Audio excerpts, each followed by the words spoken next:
Hey, everyone. Thank you for coming out Monday afternoon. Front Row Baseball Network. My name is Coach Mickey Asa. Today's guest, former Major League Baseball pitcher, Jim Mecir. Jim, thank you for hopping on the show. I just wanted to let you know my audience is anywhere, youth baseball players 8 to 18, youth coaches that run from local leagues to club, and parents.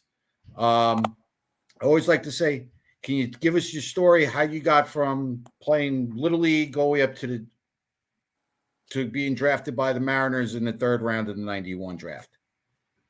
All right, well, first of all, thanks for having me. I can't remember not having a glove in my hand. So, outside in the yard, friends, dad, they just put a glove on me and started throwing and gave me a bat. And it was just a passion right from the beginning. So I just always wanted to play no matter what. Went up through, the ranks. I was always a small kid. So um, I never thought of being a Major League Baseball player. I mean, I wanted to. It was a dream, but being small, I was also born with club foot. So I just never thought it would happen. And then when I got to as a sophomore in high school, I was only 5'4", 130 pounds. And then over the next 2 years, I grew to 6'1", 190. And Wow. my fastball went up like 15 miles an hour in 2 years. And that was the first time I realized my senior year of baseball that, you know, I had some kind of shot. Was it a good shot? No, but, I realized, okay, I'm throwing the ball 90. So that's what you really kind of need at that point to make it to the big. So I went to college, Division II school, Eckerd College in Florida. As I said before, I grew late, so there was no one knew that I was doing this well until the last month of the season, my senior year. So I went there and I met my pitching coach, Rich Folkers, who was a former major leaguer also, and he's the one who taught me how to throw a screwball and really helped me with my mechanics. Then I was drafted by the Mariners in the third round, 1991. End up injuring myself for 2.5 years. I wasn't throwing very well. I was throwing 5 miles an hour slow, and I thought my career was over. But then in '94, on spring training, somehow it came back. I started throwing harder than I did before, and I moved to the bullpen. And then I made my major league debut in 1995 against the New York Yankees.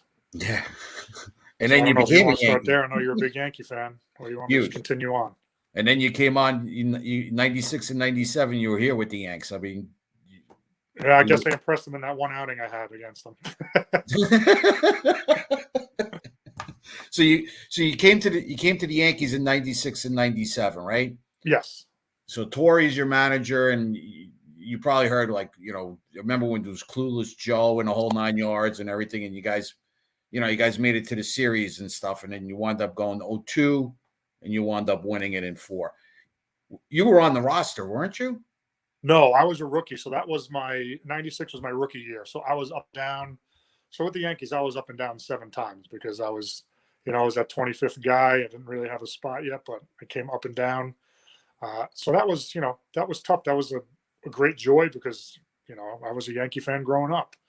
But it was also tough because I never knew how long I could stay. And I probably pressed a little bit because it felt like no matter how Right. well I did, it wouldn't matter if somebody like Strawberry or Hideki Arabu was coming off the DL or something like that. Right. Because I remember watching you stints there and stuff, and then you went to the Rays for a couple of years, and then he traded you in midseason in 2000, right? And you went to the Yeah. Moneyball. Yes, Moneyball. You went to Billy Bean's Moneyball. Dreaded Moneyball. Can you explain? Yeah, you there 4 years there, right? And yes. You guys, I mean, you were picked, and you guys went into the playoffs every year, and you lost to the Yankees twice, and I think you lost to the Twins or something like that in the other year. So, can you tell me, being in that small market over there, how you guys just overachieved? Because one of the things I always preach is it's not always about how many great players you have on a team, but how the team plays together as a unit. And that team, obviously, no budget, tiny budget. How did you guys overcome and win like 100 games a year? Well, it really shouldn't be called Moneyball. It should be called Hudson Mulder Zito Ball. So they're these young rookies. I mean, it's like Glavine, Maddox, Smoltz. I mean, they didn't have to be paid yet, so you got 3 starters like that. You can win a lot of games no matter what. Plus, that team was they had fun. Like that was the mantra in Oakland. It was have fun, play the game with passion. and that's it. But that's the reason why it's tough to talk about Moneyball for me, because I think, what they try to do during the regular season can work, because you're facing some bad teams. Sometimes you're facing fourth and fifth starters. So, a lot of those times you don't have to bunt, whatever. But when you're in the playoffs and you're facing Clemens, right? Messina. Yeah, Pettit. Pettit, you can't do that. I think one time we had first and second and our eighth hole hitter up, and we didn't bunt. And he hit into a double play. You can't walk your way and hit home runs to winning the World Series. I don't think. Maybe the numbers can prove me wrong, but I just don't think so. And then in 2003, you win the Tony Conigliaro Award. I'll make you think I lost you. What's that?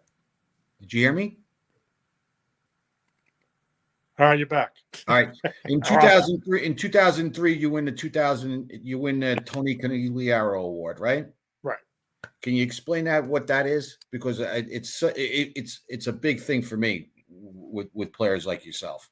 It's just the award in honor of Tony Conigliaro, because he got beamed in the head and he tried to make a comeback, and it was tough on him. It's the award given to the player that overcomes adversity through the spirit of courage and determination, and they give it every year to one Major League Baseball player. And you won it in 2003. Yeah, 2003. Yep. That's a really good thing, because you always had a challenge, because you're basically, your feet are 1 inch shorter than the other? So I was born with clubfoot, and they try to use boots to fix it, and it turned it back. And I also had a surgery when I was like 1 on my heel cord. And what happened is I was wearing these boots, but then my doctor passed away, and we went to another one, and he said, "Oh, he's fine. He's good. You don't need to do anything." And then when I was about 8 years old, my foot started turning, and I started walking on the ball of my foot. And the doctor told me it was too late for any kind of braces. They would need to reconstruct the foot. So after they reconstructed it, the ankle's fused, the leg is almost 1 inch shorter, and I can't build that calf up. So the calf's about half the size. So there's not a lot of movement in that limb. I grew up with it. So to me, I didn't know any better, really. The problem was after I really overutilized other parts of my body. So I've had like 9 surgeries in my life, and a lot of them were because of my foot, but wasn't the foot. So I had 4 knee surgeries, 2 leg surgeries, and then a couple arm surgeries. But that's kind of related, because I really use a lot of upper body when I throw. My mechanics I would never teach my mechanics, but it was the only way that I could throw. Right. So, and even through 90 plus, just basically using your upper half of your body, if you really want to look at it, right? Because you really couldn't get your lower half going, right?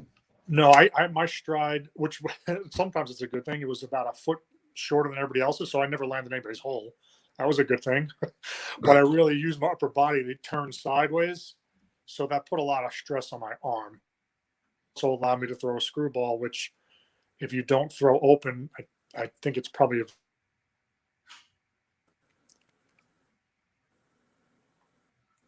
You there, Jim? Yeah. Okay. Yeah, you hear me? Yeah. Okay. So then you retire in 2005, right? With the Marlins, right? Right. So one of the things I wanted to get you on is about pitching. We see a lot of pitchers today, the young kids coming up, again, the Tommy John, they're trying to throw 100 all the time. What are your thoughts about the pitchers from your generation to today's pitchers? Can you give me some insight on that? Well, the thing is, they're teaching now. After the Moneyball thing, they're teaching home runs, right? On base percentage and home runs. So when you're talking about home runs, they're talking about launch and exit velocity now. So guys are swinging up more. And when you have hitters that swing up, you want to throw them high fastballs because it's harder to hit. So now they're training these kids, throw 4-seam fastballs as hard as you can in the zone, up in the zone. And that's why you see that nowadays. You don't see tons of sinker balls. I mean, they're still throwing the breaking pitches, but it's more about, overpowering up in the zone and then breaking balls down in the way or low. So that, I don't even know if I would have been looked at nowadays because I threw 90, and I guess if I had to learn, this is the thing too, is that they they're saying that these guys are throwing so much harder. I'm not sure I'm buying it. I think it's better technology in the guns, and also most people are throwing four-seam fastballs, right? So I know I was a two-seam guy. I hardly threw four-seam, but when I threw a two-seam, I throw 89 to 91. But if I happen to want to throw a four-seam, I could get it up to 94. So, the two different pitches, they're probably 2 miles an hour off. So there's your 2 miles an hour right there, because you don't see a lot of guys throwing 90 with sink. There's some, but not a lot anymore. But when you talk about the radar guns, I just think that sometimes it's at the point of release instead of at the catcher's glove, because that's like the big difference where they're measuring. Right. That was Jugs and Ray, but there's a new technology. I don't really know what it is. I'm not interested enough to find out. But yeah, they say that could also be a difference. But I really think it's the four-seam fastball. That's, it's bringing the averages up. And also I guess now they're just looking for those guys. They're not taking the guys throwing 90 to 92 seriously. I don't know why, but there's a lot of good pitchers out there that throw, in the low 90s. But I guess today, but that's what's causing a lot of the injuries now with the Tommy Johns. I mean, I'm watching kids in high school getting it, right? And I just think there's got to be at some point there's got to be a leveling point that you can't just keep throwing 100. Right, but it also might be because now baseball is such a business that you have these people playing in the fall. Like, they don't take off and play another sport. They're just continuing in fall ball. So if you're throwing all year, it's going to be a problem. Well, so when you finish your season, even before the majors, you had time off, because I don't think back then there wasn't really club ball in the fall. So you just kind of rested up, probably played another sport or whatever you did. You kind of had that time off. And now today, I coach in the fall as well, and I try to use a pitcher an inning, so I don't try to wear and tear them down, because I'm very conscious about this, because I'm coaching 11 and 12-year-olds. Right, but I also think that playing a different sport is probably better for athleticism. So if you're playing all these different sports, you're using different muscles, different movements, and I think that's probably better than playing the same one all year long. I tell my son that, because he won't listen to me. But he, you have them anyway. But just like I said, it's a business, and even now in the club circuit, it's become a big business also. So it's almost like you have to do it too, though, right? So everybody's doing it. So they're telling the high schoolers are going to play for this team and play all year long. So if you don't, then maybe you don't make the team. So it's tough, because sometimes you have to do it. So if your coach tells you to. Okay, yeah. And then you went to a D2 college, right? Right. So how did you get noticed? How did they find you? I had to find them. I had to decide what I wanted to do. I first determined what I wanted to do for school, what kind of school I wanted to go to, and then started contacting people. And then I also realized when I was contacting D1 schools that were, better, they didn't care at that point, because it was late. They already had their recruitment, and they never heard of me because, I wasn't throwing 90 till May of that year.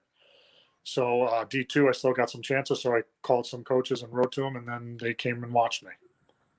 So you go down to Florida, right? That's what you. Well, I called the coach there and let him know. I said the gun's saying I'm throwing 90, and they got to come and look, because a lot of these guys I know. Even when I got to college, the first week, everybody there, I didn't see anybody throw yet, but they're all like, "Yeah, I throw 90." I'm like, God, I'm just like everybody else, and then it just wasn't true. So I was going like 5 miles an hour harder than the rest of the guys, and I'm like, "Oh, it's a funny 90 you got there."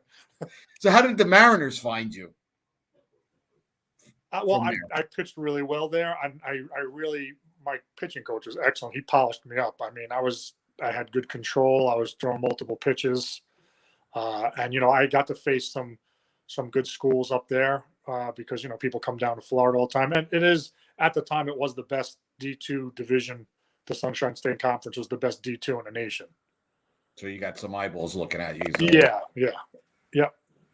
Because a lot of parents, they got to say, I got to get my son, ready for D1. If he does D1, he doesn't, they may not have a chance. And I think in today's world, D2 Even JUCO now has become like a breeding ground for young players. Right, it depends where you're going too, because I'm up here in Chicago, and the D1 up here is not. I would lose to the D2 down in Florida. Right. I mean, you know, it's a different. It's, you know, it's what schools you go to. Does the D1 doesn't really mean anything. It's based on who they're playing and what conference and division they're in. So you're in Chicago now, right? Yeah. So you don't see that much. How's the baseball talent up there in over there in the Illinois area? I mean, there's always pockets. You know, it's you're never going to be as good as Florida, Texas, and California because they have warm weather. They're always outside. They're playing, right? So here they probably play other sports more. But you know, Right. there's going to be kids that are good. If you're a good athlete, you're a good athlete. Now you grew up in Queens or in Long Island in that area? No, I didn't hear you. You broke up. Did you grew up in what? You went to school in Queens or Long Island? No, I grew up. I was born in Queens and moved when I was 2. So I moved to Smithtown, St. James. In was it Long Island, Nassau County, whatever it is? Suffolk County. Suffolk County? Yeah. So you played for high school out over there, right? Smithtown East, yeah. How did you guys do over there? Because another question is, you got to go to a big parochial, you got to go to a big powerhouse school to go and to get recognized for D1 or whatever the case may be. Well, I don't know what it is now, but that is a great story because we had a guy on our team when I was probably in middle school. He was good, but I wouldn't say he was the greatest thing ever, but he's really good. And then his dad was like, you got to go to St. Anthony's. So he goes to St. Anthony's, and we go to the state championship as a public school, Smithtown East. So it's, you know, all that. Let me tell you, if you're good, if you're really good, they find you. This here, you have to go there. They know who's above and beyond, and they'll find you. You know, there's always going to be talk. You know, some guy's hitting 400 or 500 and killing the ball. Somebody's throwing 90. It doesn't matter if he's playing out in the tip of Suffolk, where you know he's playing Division 8 or whatever it is. They'll find them. Yeah, I know. Today, especially with you have the club circuits, you got Perfect Game, you got all these other outlets. They'll find you. And I always like to tell parents, you know, if your son is really good, stay home. Let him be the star of the high school. Let him Yeah. My parents never. My dad never did anything. Never said anything. It would be like, you want to play catch? There was no yelling or you did this wrong or any of that. It was he let me do my thing, and that's so important. And also, a lot of parents don't realize the number one thing first is talent. Then it becomes passion, practice, all that. But if you're a natural athlete and you're passionate about it, you're going to defeat the practice one, right? It's. They always say, what is that saying? I forget what it is, but it's basically saying that the only time a practice athlete is going to beat a natural one is when that natural one doesn't practice. Right. Right. So it's having a talent and then having a passion and then being mentally smart and emotionally smart. So can you give me some tips for our young pitchers out there as they're developing? You know, okay. So number one is stop worrying about velocity. It's ridiculous. You're always growing. You never know when you're going to have it. It's also natural at first until there's a point where you might feel like you're throwing slow, but it's because you haven't hit your growth spurt yet. So throwing hard, because I teach pitching lessons still, and you see these kids that are just worried about throwing hard, but they can't throw strikes. They can't change speeds. All that's so important. So before you even get into high school, it's about learning those mechanics to get you to be able to hit corners, throw inside, throw out, change speeds, and throw breaking pitches. And the biggest thing, especially for kids, is you have to forget, right? Fail and forget. Because I even know is in the major leagues, I would sometimes bring failure forward with me, and that's what kills you, right? It's when you start thinking instead of just saying, what pitch do I want to throw, and attack the zone. Yeah, I'm sure you came in when they brought you in. You came in some uncomfortable position. Oh yeah, you're not kidding. Bases loaded with 50,000 fans cheering against you is not fun. You're coming in with second and third, nobody. Yeah, it's not good. So just from the mental standpoint, just like you said, you don't bring the failure forward. How did you try to relate? You were a starting pitcher when you came up, and I was a starting pitcher until Double A. and then I switched over to reliever. How was that transition? It's not. It wasn't too bad. It just took me like a half a season to get used to finding out how I needed to warm up. But for me, it was amazing how good my arm felt, right? Because for me, when I was a starter, after 5 innings of using much of my upper body, I would tire, right? And then my arm would be sore. But as a reliever, my arm felt healthy. God, I was healthy all the way up till my last year in the big leagues. And then I finally tore my rotator. But before that, I never had an arm injury that's sidelined me from 1994 to 2005.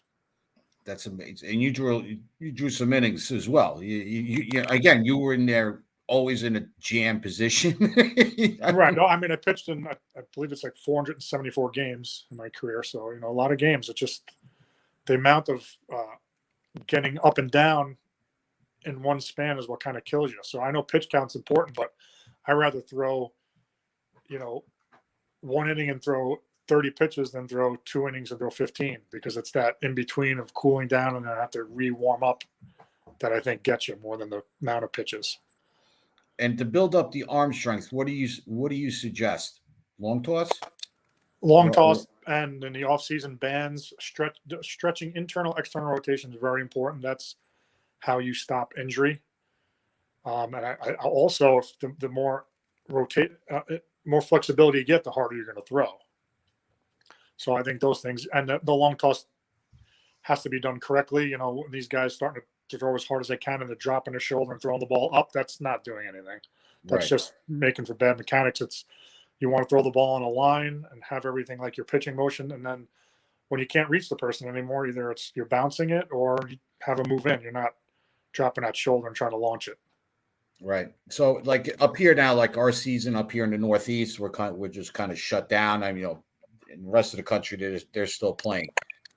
What do you recommend for a youth pitcher to just like have like a cool down period before they start up for spring? What do you recommend? Well, you guys play fall, right? Fall, what is it? Yeah, we finished. We're pretty much finished right now because of the weather and everything. We're pretty much finished right now or last week. But you talk about California, Arizona, Georgia, Florida, that whole South. They're probably still playing down there all the way. I didn't hear you broke up. So I would November and December. I really wouldn't do much, and it depends if you. I know they start early. So if they're going to start in January, the last 2 weeks of December, I would do some tubing, stretching and do all that, and then kind of ease into it, throw for a good 2-3 weeks before you start throwing bullpens and get ready that way. So I'll just tell you what I did, but, I know it's different now, but at the end of the season, I didn't do anything for those, except in December, I started doing the tubing stuff, but I totally let myself relax and heal. At the end of December, I started doing tubing, stretching, and then I didn't start throwing till like January 5th. And I threw and some long toss, and 3 weeks later did a little bit of bullpen, and then got ready during spring training. And then, because we have, look, again, up here in our Northeast, we start club training back like right again in January. We start the pitchers should be doing more stretching, right, than actually throwing in that case. Yeah, I just think it's got to be a gradual thing, right? Because you're not starting games till when? We start tournaments like in end of March, mid-March. We start. Right, so that's 3 months. I wouldn't be ramping it up too quick for pitchers because it's a long season. They're throwing a lot, so I would just gradually get into it because you don't truly strengthen your arm until you're in games, because I even know my first 3 or 4 games in spring training, I'm throwing like 84 miles an hour, and it's not because I'm not prepared. It's because throwing bullpens and long toss, there's no adrenaline. There's none of that, aggression, and that gets you even further. So it takes me like 3 or 4 games to pitch to get up to 90, and no matter what I did, it was always that way. You just find your groove, right? It's just doing it at that level, right? Throwing a bullpen is not the same. It's good and it helps you get ready, but it doesn't give you that final push what the adrenaline does. With the pitching, one more thing I wanted to talk to you about was that, again, these young players they're all hooked on, especially young, right? And you mentioned this earlier. You taking the 12-year-old kid, you're taking the 13-year-old kid. Now they're going. Now today they got 50, 70, and then they got then they go to the big field. And what I'm seeing is a lot of the kids, they're just trying to throw as hard as they can, but there's a lot of coaches that really don't understand the mechanics or the art of pitching. So if you can give some kind of tips to regular coaches, not just club coaches that are trying to teach pitching, it's gotten to a point where I've watched kids throw and their mechanics are all off, and the coaches are like, have a catch, do this, do that, and the kid is completely lost at the mound. All right. Well, so if I would say anything, it's about the basics. So when I see a kid, I only try to fix them if it's something basic, like, because everybody does throw differently, and their bodies will only allow them to throw a certain thing. But if maybe if they're opening up too much, or they're throwing too closed, or they're really tilting their shoulders, things like that. But they got to realize you got to get it in your kids' heads that it's not about the velocity, because, like you were just saying, they changed a lot, right? So when they go from 8th grade to 9th grade, they add 6 feet, right? Yeah. That year, the advantage is totally the hitter, right? They get 6 more feet to see your fastball. So why bother to keep trying to throw harder? It's not going to work. It's just about you finding, a lot of guys don't want the ball low and away or on their hands, right? That's where you're going to get them, not trying to blow it by them. So you let that speed just build up naturally. I don't believe in any of the programs that teach velocity.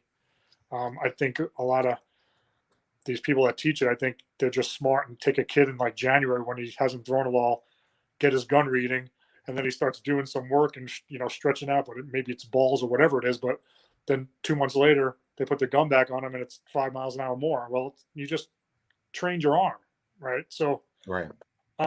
I wouldn't train to increase velocity. I would train to throw strikes and better off-speed pitches.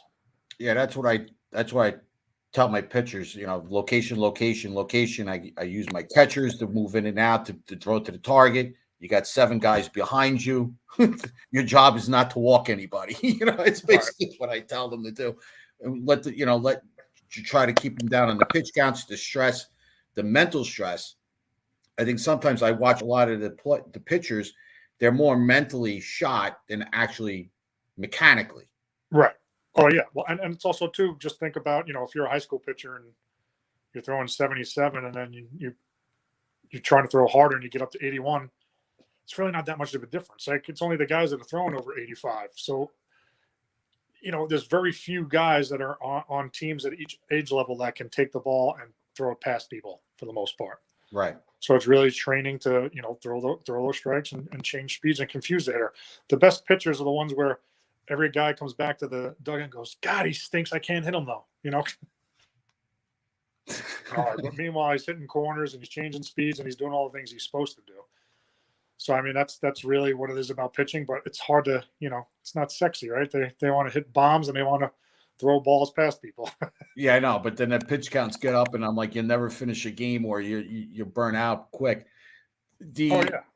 So for coaches and for young pitchers, you start off with a 4-seam, right? You'll teach them a 4-seam. What would be your first off-speed pitch that you would do? Change up? I would, but it's a very tough pitch. Of course, I'd try that because it's easier on their arm because it's just really a fastball with a different grip. But that pitch is hard because it doesn't move. So when they don't see it move, somebody hits a home run and they don't throw it ever again, right? They really got to be able to throw it the right way. But it's also about making it look like a fastball. A lot of them you could see they're slowing down everything, so the hitter's going to see it.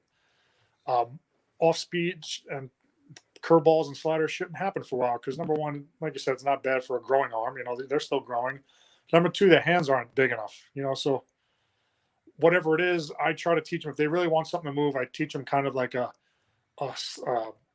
kind of a cutter. Like, I just have them hold the ball to the side a little bit with their thumb to the side and just throw a fastball. and it should make the ball move to the left just because the way they're holding it. But until you're done growing, you could try to learn them a little bit, but it's your hands are not big enough, and if you're throwing it wrong, you'll hurt yourself. Yeah, because you start, you always see that little where the pitchers like 12, they start at 12, 11, 12 and up. They start throwing the hook, and they fall in love with it. And then next thing you know, a lot of them are throwing it wrong. Right, they're throwing like a slider, some of them, and it's kind of like a slurve, but they think they're throwing a curve, but they're actually turning it, and that's where you get all these. That's another thing with the Tommy John is when you turn sliders, you can even is that's where the damage is done. Can you let's get you back on the screen and see if we get you, because that is. Oh, I mean, yeah. So this right here, you could let me say, you could feel it in your elbow and inside when you turn. So when they're turning it like that instead of curveball, that's where you're going to hurt that ligament right there. Because that's where a lot of it is coming from, right? Is and they're trying to throw it with speed and velocity as well. Right, and I don't know. I'm not an elbow thrower, so I was always a shoulder thrower. So my elbow never. I don't even remember my elbow even being sore ever, because I had a really long arm and I threw upper three quarters. So I'm not sure what and I didn't really throw a slider either. So Right. none of those things, so my elbow was fine. It was more of a shoulder thing. But I have one other thing that I always forget about, because I always, people keep talking about the fastball. I mean, the home run and things. As a pitcher, the toughest players that I thought that I hated having up to the plate weren't the big power hitters. It was like the Brett Gardners. The guy that can give me a 17 pitch at bat, the guy that's going to slap the ball and he didn't even hit it well, but it's a base hit. Now he's on first base and he's bothering me. Those are things that's a lost art. And, I hope to see that back in baseball, because I would love to pitch now where you got guys swinging from their butt with 2 strikes. I would love that. That would make the game easier for me. When I played it, guys got 2 strikes. There was a purpose to, like, okay, I'm going to put the ball in play. There was a couple of guys that would, maybe the third or fourth hitter, but for the rest of the guys, they would be trying to put the ball in play. Now they're just swinging for the fences 0-2 no matter what. And it's a lot easier to pitch when people are doing that. Well, you get the shift and everything, so you're kind of dictating where the ball's going to go. Well, I think the game is going to change. I think it's going to go back, because you started watching later in the season, guys started shortening up and going the opposite way. I think you're going to start to see that again. I think it's going to, because I think this stage of the game, the way they're teaching these kids how to hit, the pitchers, if they can control that up. Well, first of all, the umpire's got to give you that high strike again, right? That's basically how it works. Right. Well, they are doing high that. Strike, you're done. Yeah, there's a higher strike than when I played. We didn't get, it had to be below the belt, or else they didn't get that. But the whole thing is, I don't know if anything's going to change, because, like I said, everybody's doing it. When I played on the Moneyball teams, we were one of the few teams that were doing it that way, right? Now everybody's doing it. So how can you tell anybody they're wrong? No one's going against the grain, and being like the Kansas City Royals were a couple of years ago, where they were getting guys on, stealing. They had a great bullpen. Then no one's really doing that. Yeah, that was like the 15 and 16 Royals. 2000. Yeah, I forget what years, but yeah. Because I was watching with my son over the weekend. They had the Cardinals of the 80s. Oh yeah. They just crucified you. They didn't hit home. They were just a nightmare to play against.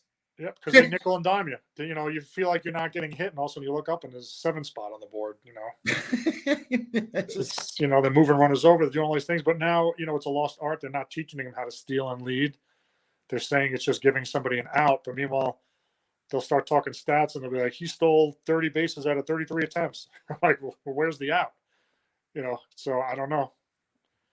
Well, I think well, they were talking about moving the mound back even more now. I think it was an extra 2 feet they were talking about moving. They did it in the minor leagues. One I forget where it was, but one league moved the mound back 1 foot. And they're also talking about the moving the players on the field, the shift, which I think is ridiculous. The hitters should be ashamed of themselves that they refuse to or don't want to practice just hitting the ball to the other side of the field.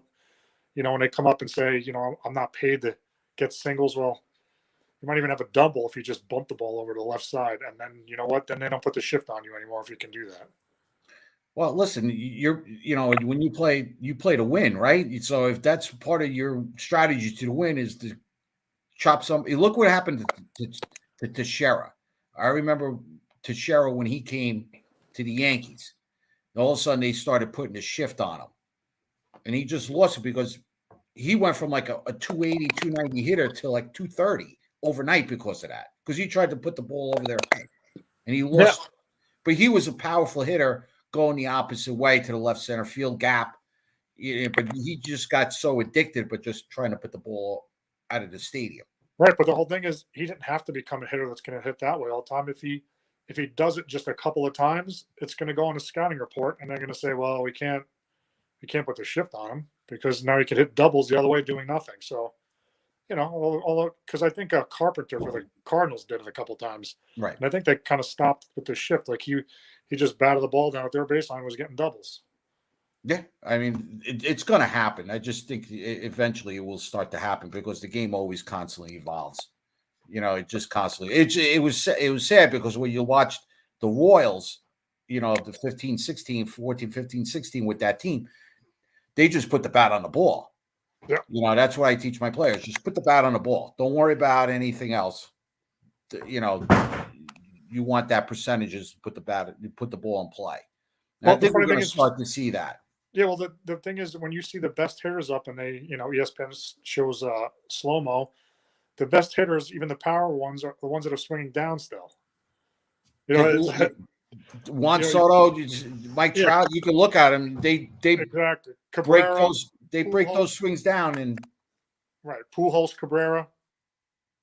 Yeah, they're old now. They don't count anymore. and Freeman swings down at the ball, and he's short. But then it's just wrong. I don't know what's happening. Well, I think as I said, I think it's going to start to change. It's probably take a couple of years to go back to where it was, just to get back. Because I think what's going to happen is parents are going to start getting, you got guys like Jeff Fry with Shigon out there.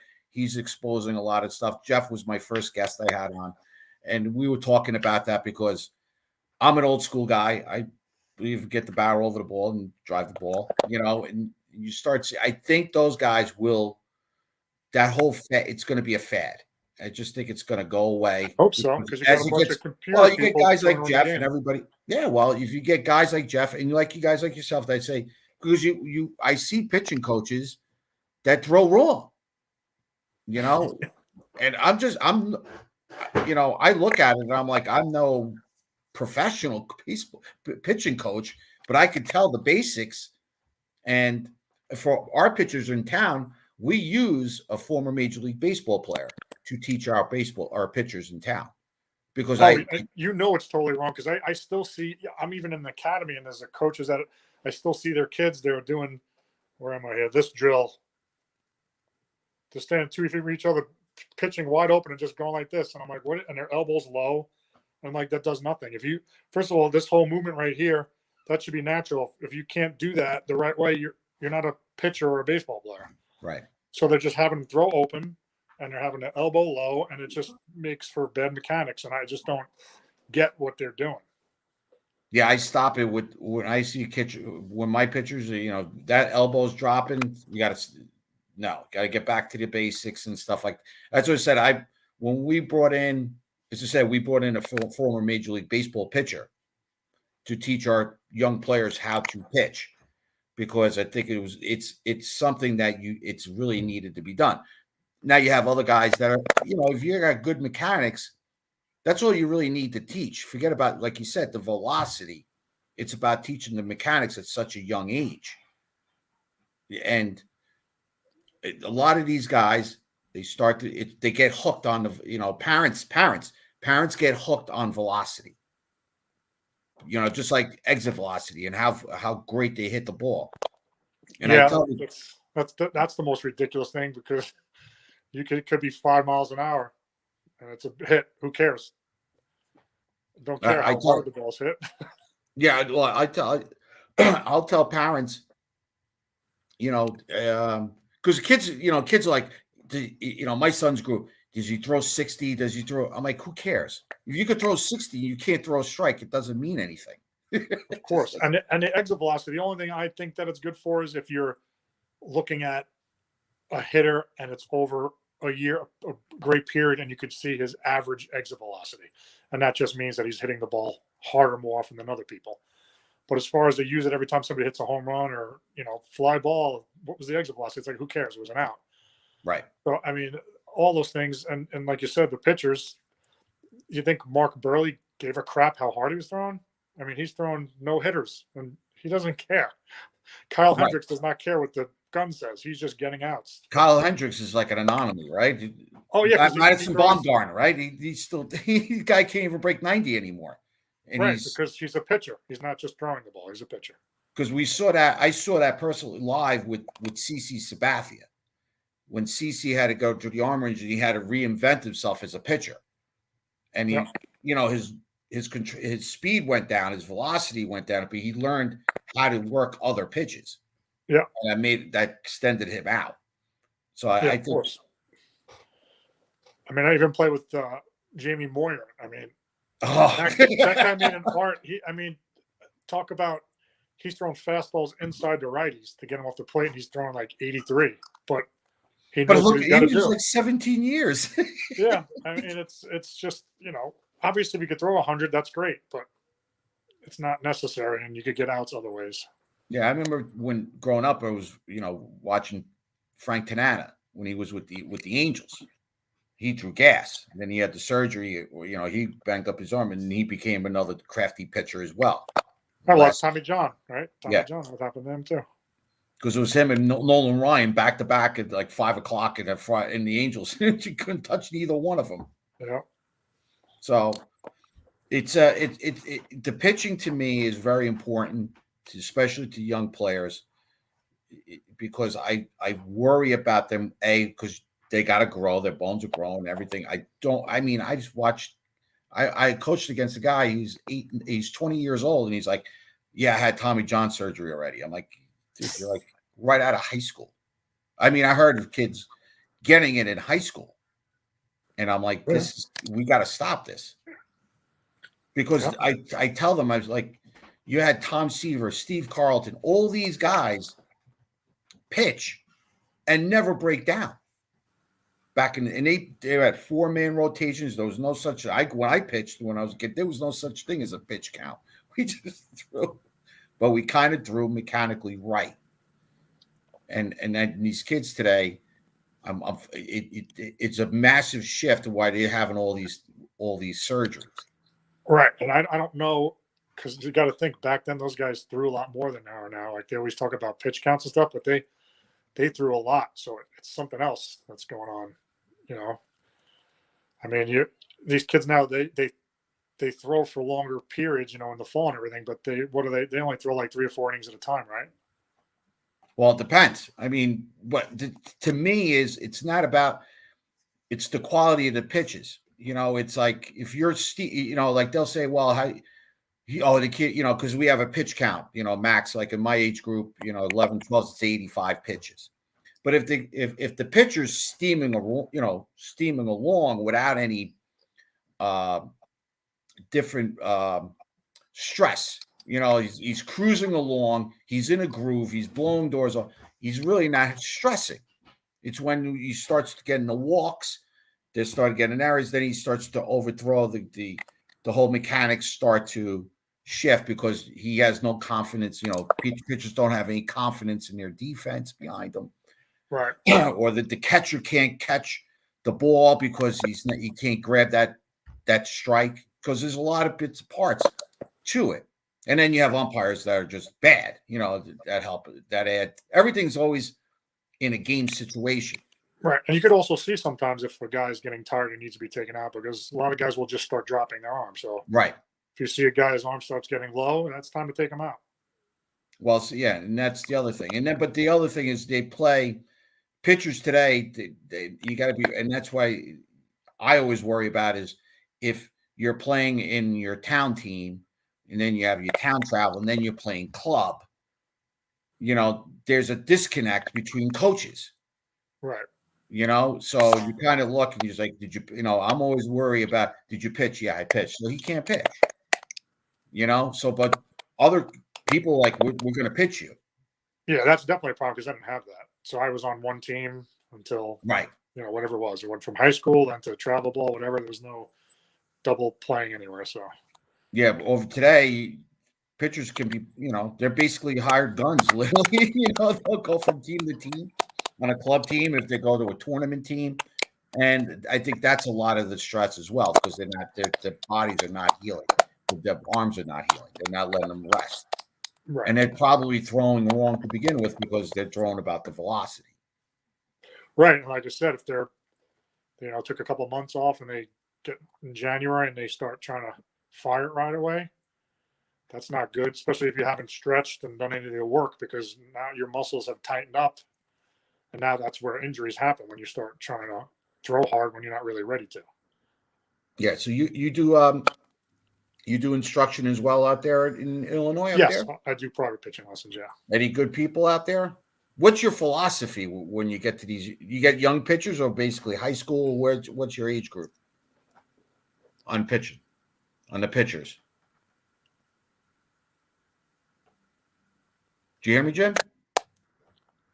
I didn't hear you broke up. You froze. When you do your pitching instruction, do you have an age group that you work with, or do you work with any player?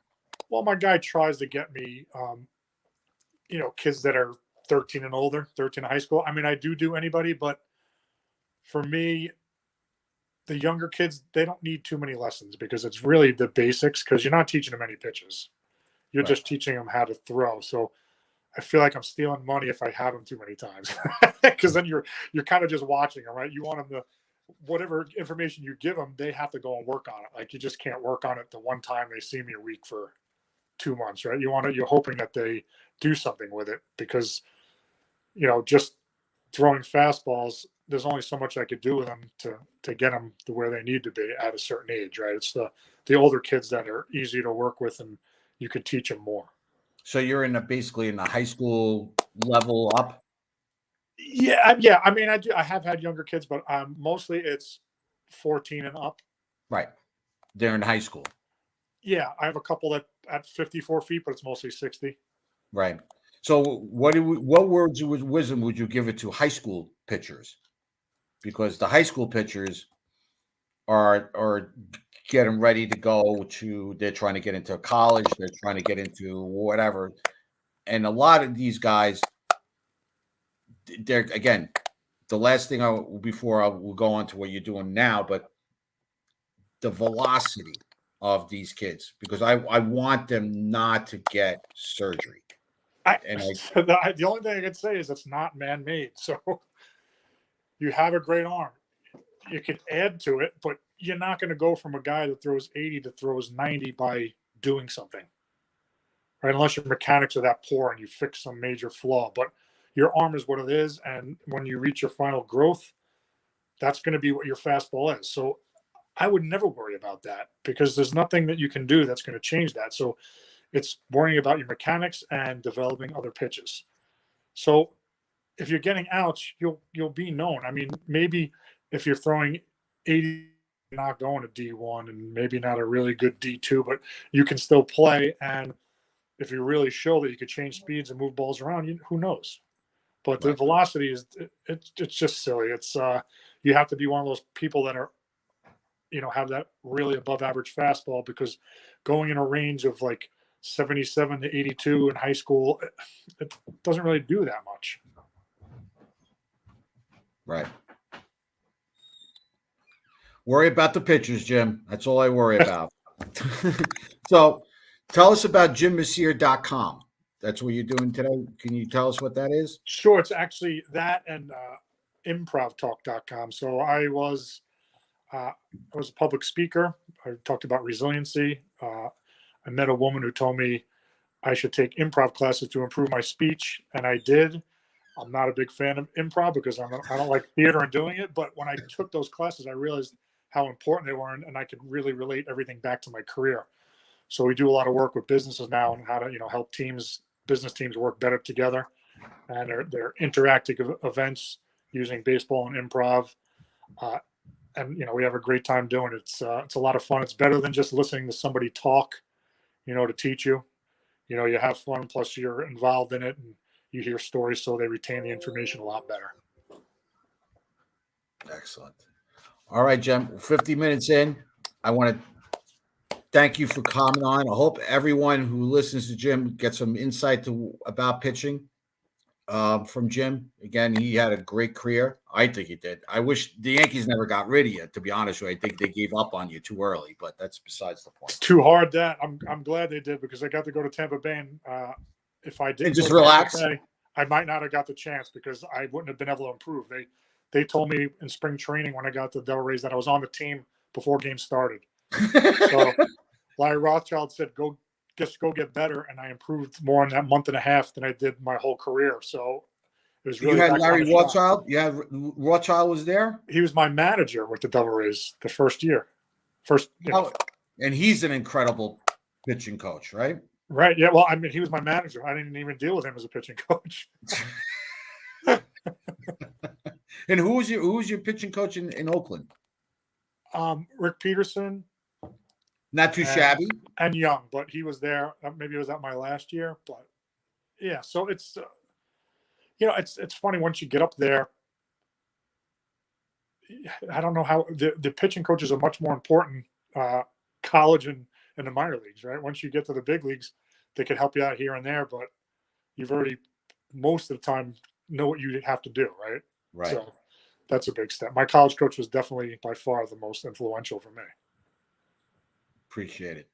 Jim, again, thank you so much for hopping on today on a Monday afternoon. Appreciate it. Parents, players, coaches, I hope you get some knowledge out of this guy. Again, Jim, thank you so much for coming on. Hope no you problem. enjoyed I appreciate it. Thanks for having me. Thank you as always. Everyone, right. Peace out. Love you all. Oh, Jim, before you leave, you got to say, this is a customary thing. You got to do a shout out to Fort Lee Little League here in New Jersey. Can you give the boys here in Fort Lee Little League a shout out from Jim Mecir? Shout out Fort Lee. Good luck. Have a great next season. Thank you, Jim. Peace out. Thank you. Thank you. Bye-bye. No work.